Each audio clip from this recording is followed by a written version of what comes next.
In speech and language pathology और आज का टॉपिक है स्पोकन लैंग्वेज डिसऑर्डर्स।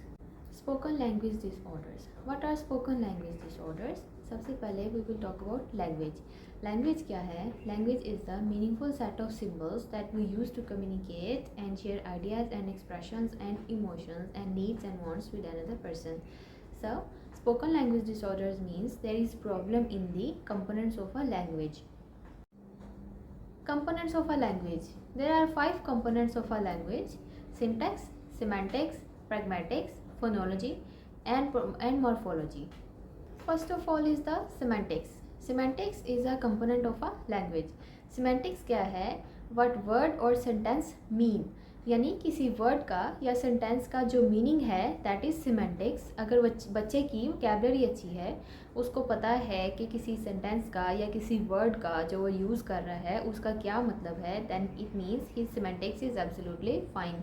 उसका जो लैंग्वेज का सिमेंटिक्स वाला फीचर है वो बिल्कुल ठीक है. फॉर एग्ज़ाम्पल जैसे मूव का एक हम वर्ड है मूव, हम इसको डिफरेंट तरह से यूज़ कर सकते हैं. To pull something, to push something, to drag something or to relocate something means एक move it's just a word, लेकिन उस word की broad meanings हैं and it is further divided into broad categories कि हम एक जो move एक single word है उसको हम dragging के लिए, pulling के लिए, pushing के लिए या relocation के लिए यूज़ कर सकते हैं. That means it has a semantic feature. That word has a semantic feature के हमने उस वर्ड को किस कॉन्टेक्स्ट में किस मीनिंग में यूज़ करना है, that is semantics. Then comes the syntax. What is syntax? The structure of a phrase और a sentence is a syntax. यानी word order, the laws of grammar, कि बच्चे को पता हो कि उसने वर्ड्स को कैसे ऑर्गेनाइज करना है to make it into a complete sentence, या ग्रामर के रूल्स को कैसे उसने यूज़ करना है. जैसे फंक्शन वर्ड्स होते हैं, इज़, एम, आर होता है, मी, माई होता है, दिस, दैट होता है, दोज, दैट, इस तरह के जो वर्ड्स हैं फंक्शन वर्ड्स हैं, रूल्स ऑफ ग्रामर हैं. उसके बारे में बच्चे को बेसिक अंडरस्टैंडिंग हो. That means his syntactic awareness is absolutely fine, कि उसको syntactically the child is aware. For example the beautiful girl कि एडजेक्टिव जो है वो नाउन से पहले आएगा. द ब्यूटीफुल गर्ल, हम द गर्ल ब्यूटीफुल क्यों नहीं कहते या ब्यूटीफुल द गर्ल क्यों नहीं कहते? Because in our mind we know it that the correct sentence is the beautiful girl. That is syntactic feature, means the structure of a sentence या a phrase, how you arrange or rearrange the sentence or words in a sentence to make it into interrogative और declarative sentence. के आपको grammar के rules पता हों कि आप उसको क्वेश्चन सेंटेंस कैसे बना सकते हैं, उसको एक कंप्लीट स्टेटमेंट सेंटेंस कैसे बना सकते हैं, and other examples like these. For example, if we can say the word dance, तो हम इसको अगर ऐसे यूज़ करें, the dance, all attended the dance at the university, के डांस मीन्स एक इवेंट, उसको हमने इवेंट के तौर पे डांस वर्ड को यूज़ किया. बट इफ़ वी से कि all were dancing at the event, all were dancing mean कि डांसिंग इज़ एन एक्शन, कि पहले उसको हमने किसी और सेंस में यूज़ किया, दैन हमने उसी वर्ड को as an action word use किया कि all word dancing in the event. That is syntax, कि हमने सिंटैक्स के ग्रामेटिकल रूल्स के हिसाब से उस वर्ड को इस तरह से यूज़ किया कि first sentence made another sense and the second sentence made another sense. That is syntactic feature of language. The third component of language is morphology. What is morphology? Morph means forms, the internal form or structure of a sentence. इसमें आ जाएगा morpheme. Morpheme is the smallest grammatical unit of a speech sound that cannot be further divided. यानी morpheme is the smallest grammatical unit, कि हम एक sentence के अंदर जो हम एक वर्ड्स को कंबाइन करके सेंटेंस बनाते हैं, दैट इज़ जो स्मॉलेस्ट वर्ड है जो फर्दर किसी और वर्ड में डिवाइड नहीं हो सकता, that is morpheme. For example there is a word like you can say quick. Quick is a morpheme. Quick को हम फर्दर किसी सुफिक्स या प्रीफिक्स लगा के या उसके आगे या पीछे कुछ लगा के उसको किसी और सेंस में चेंज कर सकते हैं, पास्ट टेंस में, फ्यूचर टेंस में. But we can not divide it into further smaller category. जो स्मॉलेस्ट कैटेगरी है that is quick, quick is a complete morpheme. इस मॉर्फीम में मॉर्फोलॉजिकल कंपोनेंट क्या है लैंग्वेज का, कि बच्चे को पता हो कि उसने एक किसी वर्ड को प्रीफिक्सेस या सुफिक्सेस लगा के कैसे उस वर्ड को चेंज करना है, उसको पास्ट टेंस में कैसे चेंज करना है, या उसको प्लूरल कैसे कर सकते हैं।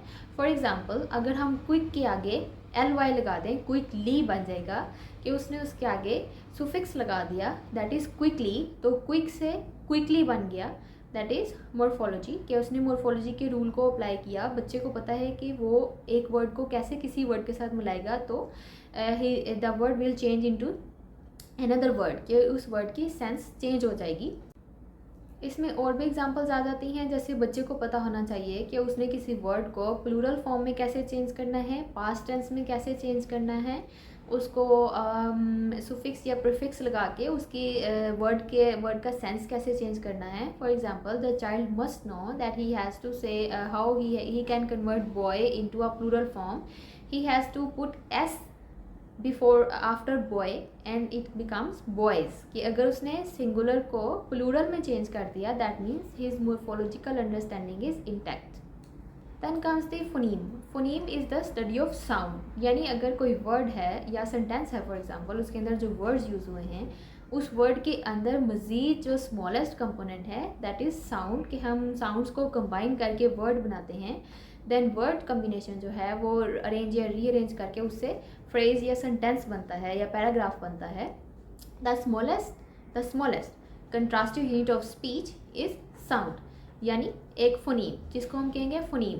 What is phoneme? Phoneme is a smallest contrastive unit of a speech sound. Contrastive unit means कि अगर हम उस साउंड को किस तरीके से यूज़ करेंगे तो उसकी सेंस चेंज हो जाएगी, that is phoneme. For example, there is a word spoon. Phonology phonology means the study of sound, और साउंड के अंदर what is a phoneme? Phoneme is the smallest contrastive unit of a speech. इसमें हम एक word की example लेते हैं, spoon. Spoon के अंदर there are 4 phonemes. There is 1 phoneme, second phoneme is and the third phoneme is u, and the last phoneme is n. N is the nasalized voiced phoneme. U is voiced phoneme, that is voiceless phoneme. That is a fricative voiceless phoneme. Fricative voiceless means कि when you say your vocal folds do not vibrate. इसको check करने के लिए you can put your finger here on your Adam's apple, like here. You can try saying when you make that sound you don't feel any type of vibration here, means it is voiceless sound, कि आपके vocal folds vibrate नहीं कर रहे। For example, there is जो न sound है that is nasalized voice, यानी voiced कैसे? Try saying you see, there is vibration in the vocal cords, means that sound is voiced sound, and that sound is nasalized because the air is coming out of the nose. You can at the same time put your finger on the nose and say you feel vibration in your vocal folds as well as on your nose. That means na is nasalized voiced sound, voiced phoneme. So by combining the 4 phonemes oo, we make a word spoon, that is phonology. The final component of language is pragmatics. What is pragmatics? The social aspect of a language, means the use of a word or a sentence in context, means there must be some reason behind the use of that word or sentence. For example, एक बच्चे को पता हो कि अगर उसने किसी से रिक्वेस्ट करनी है तो उसने कैसा सेंटेंस यूज़ करना है, कोई उसको किसी को अपोलोजाइज़ करना है तो सेंटेंस का क्या फीचर होगा, कैसे उस सेंटेंस को यूज़ करेगा, तो it will be apologetic sentences. या उस बच्चे को पता हो कि उसने टर्न टेकिंग कैसे होगी, कि कब उसकी बारी है बोलने की, कब किसी और की बारी है बोलने की। या if there are 2 conversation partners, 2 लोग आपस में बात कर रहे हैं, तो बच्चा अपनी अटेंशन बैक एंड फोर्थ कर सके। जैसे बच्चा for example, I am talking with a child and there is some other person, we two are talking with the same child. तो बच्चा जो है वो अपनी अटेंशन मेरी तरफ करे जब मैं बोलूँ, और जब कोई दूसरा बंदा बोले तो बच्चा अपनी अटेंशन उसकी तरफ करे। Means The child's pragmatic feature of language is intact.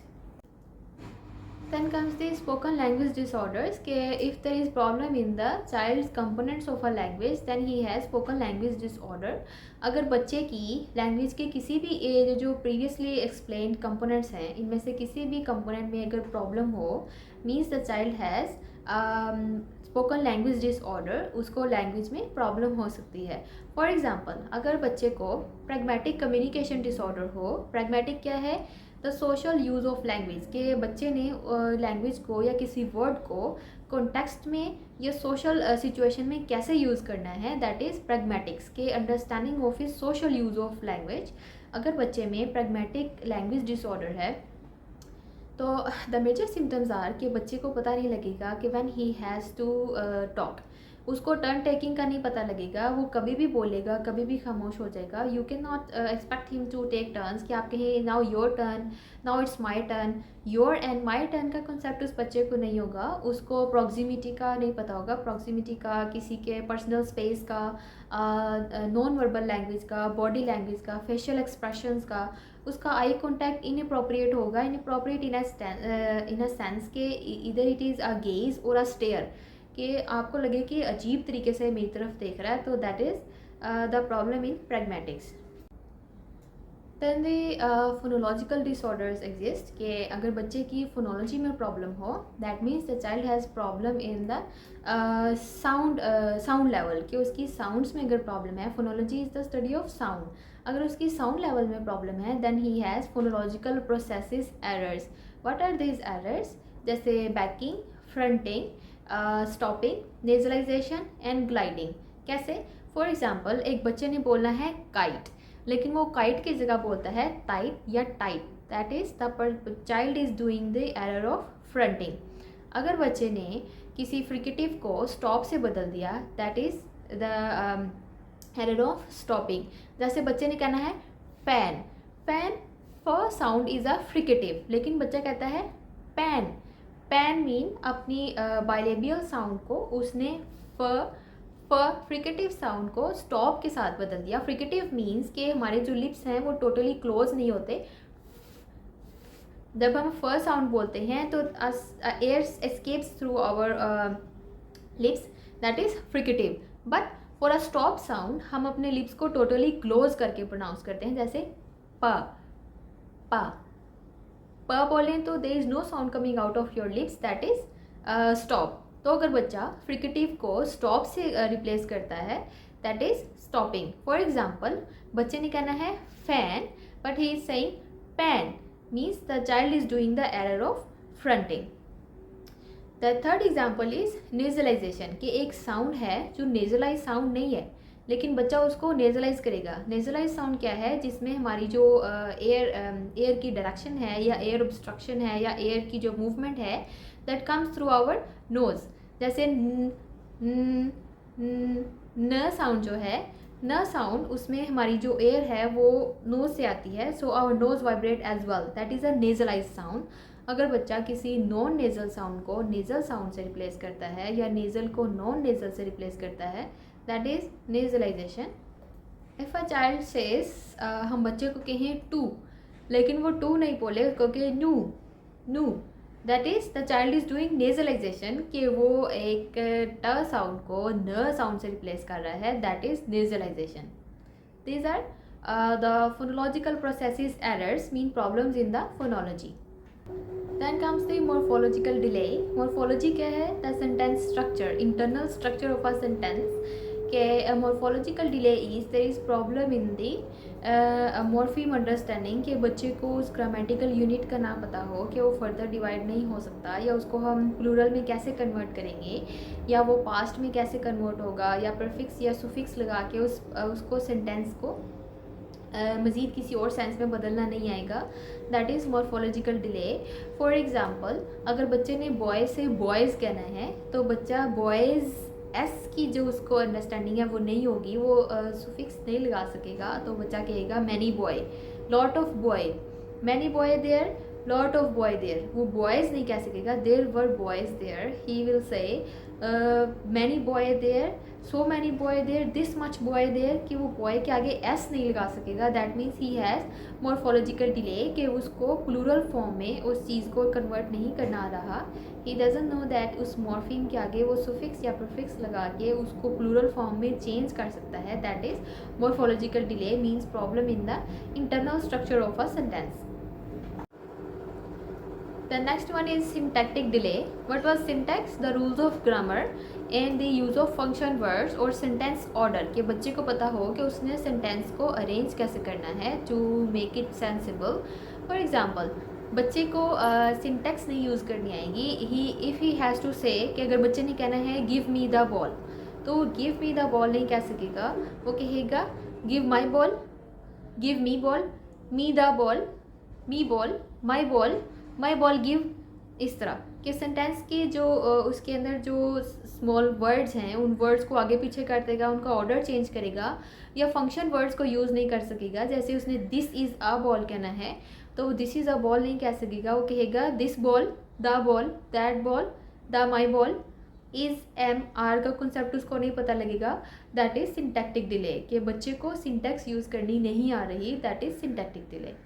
Then comes the problem in the semantics. Semantics में प्रॉब्लम होगा तो बच्चे को जो वोकैबुलरी में प्रॉब्लम होगी या बच्चे को कोई स्पेसिफिक वर्ड नहीं बोलना आएगा, उसकी understanding will still be fine but he won't be able to express his need कि वो क्या कहना चाह रहा है.